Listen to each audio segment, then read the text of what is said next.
Greetings and welcome to my video presentation on some basics of the t-test.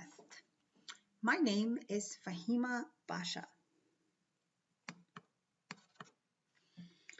In this presentation, you will be learning about the t-test, its purpose, when to apply it, as well as three types of t-test: single sample t-test, independent sample t-test, and the dependent sample t-test.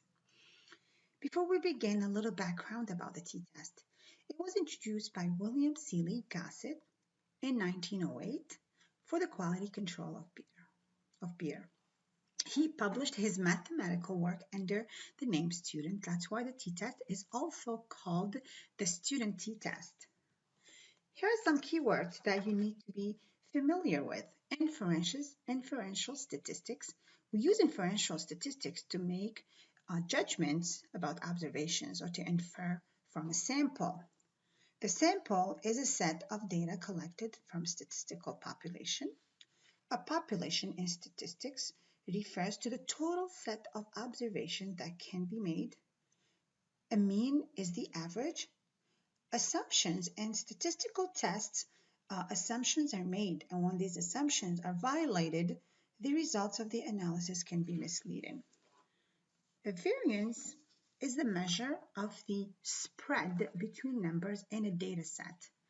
Dependent and independent variables. The independent variable is the cause, while the dependent variable is the effect. A critical value is the point beyond which we reject the null. The purpose of the t-test is to find evidence of difference between the means of two populations and to determine whether the difference is statistically significant.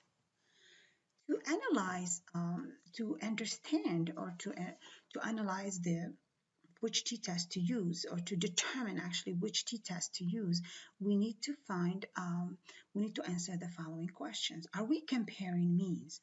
If we're comparing means, then what kind of means? Are we comparing a sample mean with a population mean? In that case, if the answer is yes, then how about the variance? Is it known? If it's known, then that will be the z-test. But if the variance is not known, that's when we're going to use one sample t-test. Also, if we're comparing two means, how is the data? Is the data dependent? If the data structure is independent or dependent? If the data structure is independent, then we're going to use the independent sample t-test. If not, the paired sample t-test, which is also called dependent sample t-test. The following are the steps to follow when conducting a t-test. First, state the hypothesis, the null hypothesis, which states that there is no difference between the means. Then state the level of risks, which in this case also is called the level of significance or the error associated with the null. Then select the statistical test, in this case, the t-test to use, depending on the flow charts provided before. Compute the value of the test. It's also called the obtained value using the formula or the appropriate formula. Use the appropriate table in step 5 to find the t-value. The t-value table is used to find the critical value, and which allows us either to reject or to accept the null hypothesis.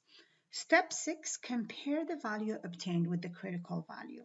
In step 7 and 8, a decision is made. If the value obtained is greater than the critical value, the null hypothesis is rejected. If the value obtained is less than the critical value, then the null hypothesis is the most logical explanation. There are three types of t-test: single sample t-test, independent sample t-test, and dependent sample t-test. The following guidelines were provided by Salkind, and it helps in defining or determining the correct t-test to use.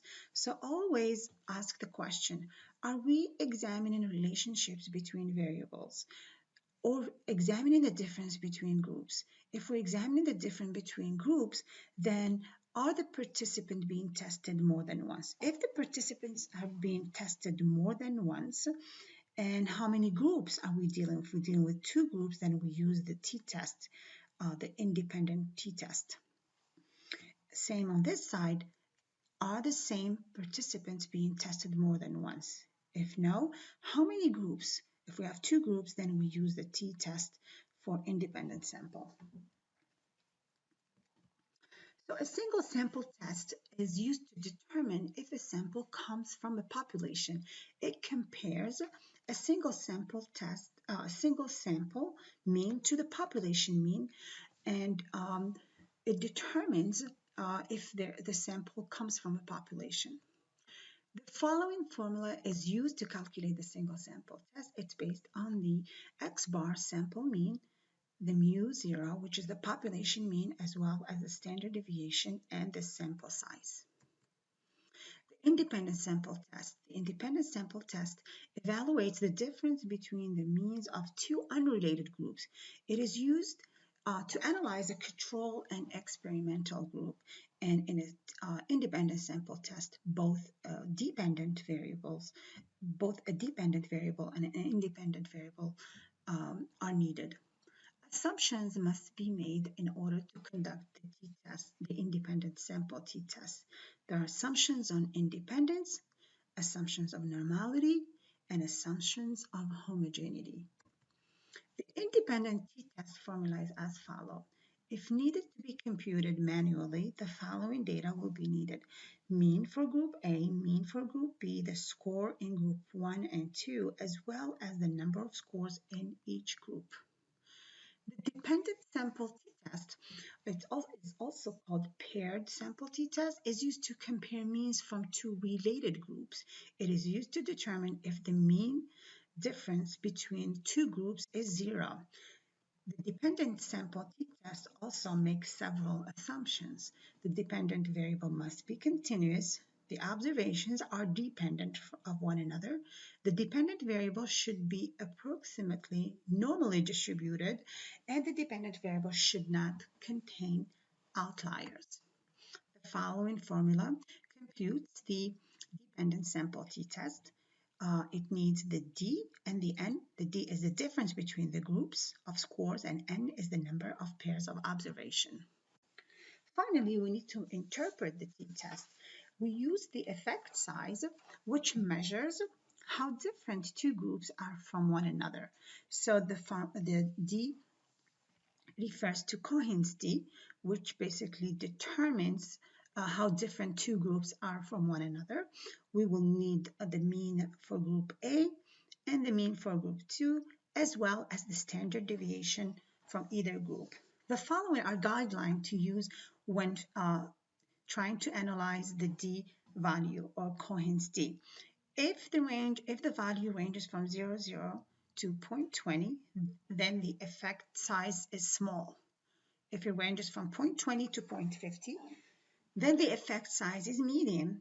And if it's over 0.50, then the effect size is larger. As the effect size gets bigger or larger, the lack of overlap or similarity between the groups decreases. So if the effect size is 0, it means that there is no difference between the groups and that the groups tend to be similar. I think you're ready for some practice with SPSS. Tune into my next video. Thanks for watching.